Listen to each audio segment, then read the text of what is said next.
Okay, today is day 4 of looking back over quadratics, and specifically we're going to talk about the quadratic formula right there, opposite of b plus minus square root b squared minus 4ac all over 2a.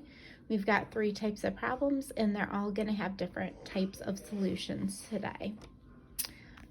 So I'm going to go ahead and get started. If you take a look here, my A value is 1, my B value is 12, my C value is 36.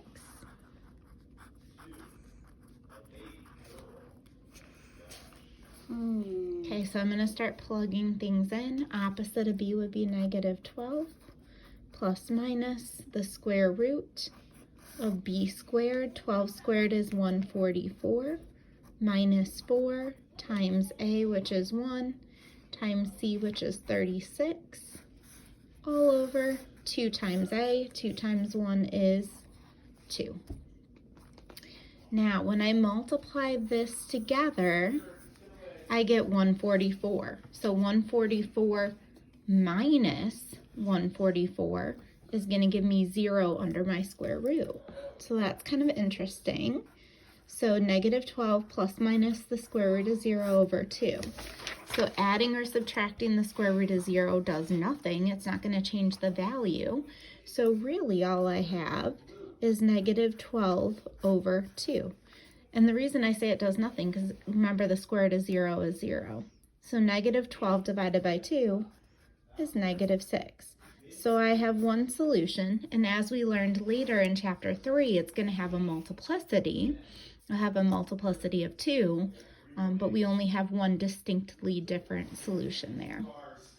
Okay, down here, A is 1, B is 1, C is 9. Opposite of B, plus minus, square root, B squared, minus 4 times A times C, all over 2 times A, which is 2 times 1, which is 2. So underneath the square root, which is what I kind of start thinking about first, because it really drives the problem in terms of what type of solution and the number of real versus imaginary solutions and such.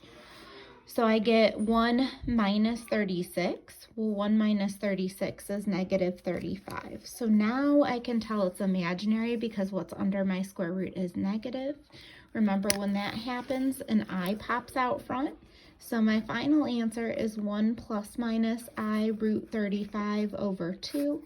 There's no way to simplify this any further, so we actually want to leave our answer like this because it's what we would consider an exact answer, as opposed to finding a decimal and truncating and rounding, because then it's not exact at that point anymore. It's more of an approximate answer. So we've got an imaginary set of 2 solutions, one distinct real solution, but it's going to have a multiplicity of 2. And then here's my last one. A is 1, B is 5, C is 2. We're going to have opposite of B, plus minus, square root, B squared, minus 4 times A times C, all over 2 times A, 2 times 1, which is just 2. So from here, I'm going to do negative 5 plus minus all over 2. Here's my square root. So I've got 25 minus 8. So 25 take away 8 is going to leave me with 17. And I can't reduce this any further. So this is a real number for my answer, and it's 2 real solutions because I've got a plus minus. They're distinctly different. They're not going to be the same solution twice. So you can see I've kind of ended up with one of each, which is going to take me into my review tomorrow. Well, actually, I'll probably wait until Monday, but where we're going to talk about the discriminant and kind of what that means to the quadratic formula. Remember, the discriminant is just the piece under the square root, b squared minus 4ac, and how that drives the formula and the number of solutions and the type of solutions we get.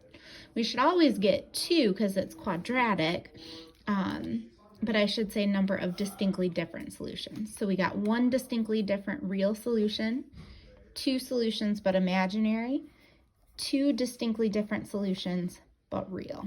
Okay, and we'll talk more about on Monday about the discriminant. Hope you guys have a good weekend and you're doing well. Talk to you later.